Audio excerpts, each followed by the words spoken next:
Jadi kesadaran kolektif itu kan dibentuk sebenarnya, dibentuk oleh masyarakat itu, dipercayai, kemudian menjadi sebuah realitas yang muncul ya. Karena begini Bapak Ibu, realitas itu dalam ilmu lama, dalam naskah-naskah lama itu sebenarnya ada dulu dalam pikiran manusia, dalam realitas kesadaran kolektif namanya. Jadi dibentuk dulu dalam pikiran bersama, baru kemudian realitas di luar diri kita itu kemudian mengikuti. Contoh mudahnya begini Bapak Ibu. Ya ini terkait dengan selainnya pertanyaan tadi tentang kayu itu ya. Masyarakat kita percaya hantu ya Bapak Ibu ya. Iya kan? Kalau iya artinya mungkin kita nggak apalah sih. Tapi kan secara kolektif masyarakat kita percaya itu. Wujud hantu di Indonesia itu apa saja Bapak Ibu? Pocong itu ya. Kuntilanak. Pak Fathor itu pengusir hantu Pak di sini. Pengusir atau pemburu hantu Pak? Pengusir itu Pak, kalau sering diundang rumah-rumah berhantu. Oke. Karena ada kebiasaan. Di luar Indonesia juga percaya hantu itu. Kalau di Eropa itu bentuknya apa Bapak Ibu? Kalau di luar itu? Vampir. Vampir ya. Zombie. Nah, pertanyaannya begini Bapak Ibu. Kita ini sama-sama, masyarakat kita ini entah di Indonesia, di Madura, di Jawa, terus di luar negeri juga sama-sama percaya terhadap sebuah energi di dimensi lain istilahnya ya, yang disebut dengan hantu itu. Tapi kemudian wujud hantu itu beda-beda.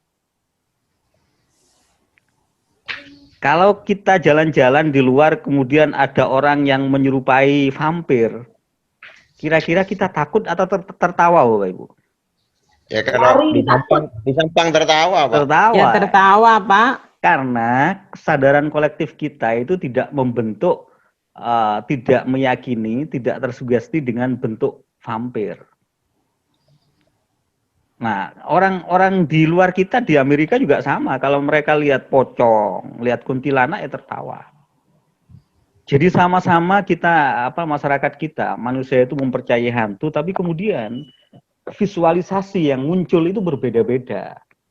Yang terlihat dalam tanda petik itu ya, yang kemudian muncul di dalam alam bawah sadar manusia itu berbeda-beda. Nah itu yang membentuk wujudnya adalah kesadaran kolektif namanya. Kesadaran kolektif ya. Itu yang kemudian menjadi vortex dalam istilah energi itu menjadi vortex.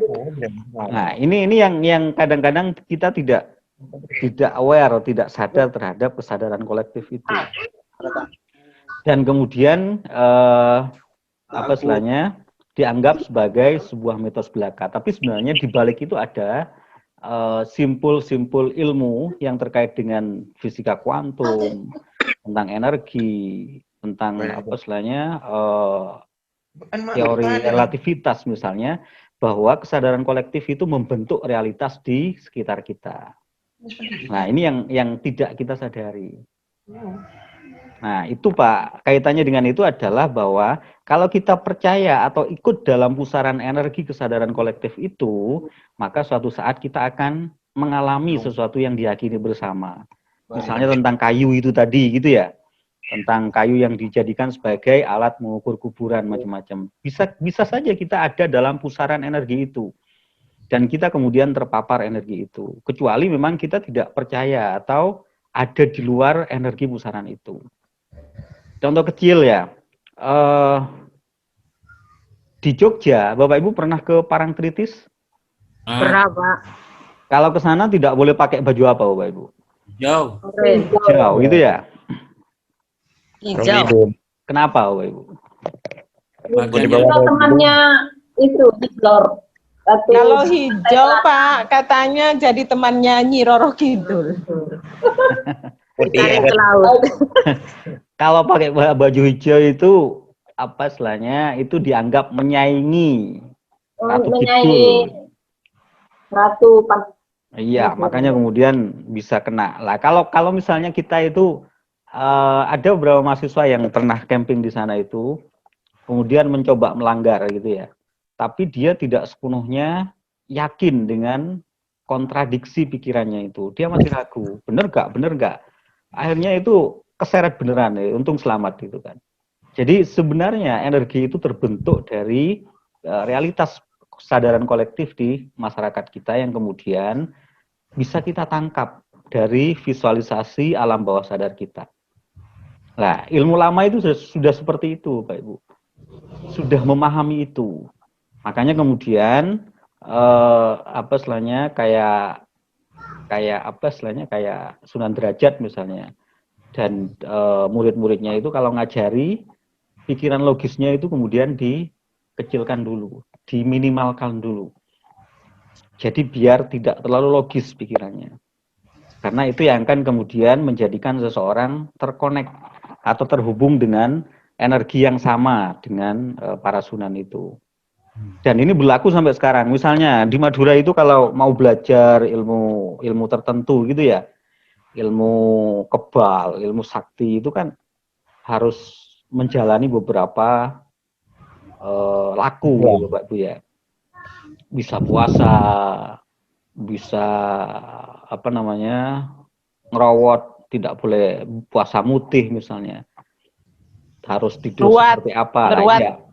Itu kan dalam rangka untuk mengecilkan porsi logika manusia, dimensi logis kita. Sehingga kemudian kita itu bisa terkoneksi, terhubung dengan energi yang mau dituju itu. Nah, kalau kita sudah tidak terkoneksi, belajar seperti apapun akan tertolak. Karena sebenarnya dalam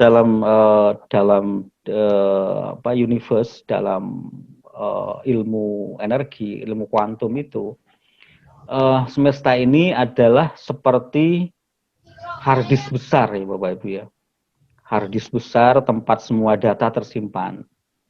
Dan kita bisa mendownload data itu menjadi ilmu kita, atau kita yang justru mengupload ilmu kita dalam harddisk semesta itu, dan siapapun bisa connect.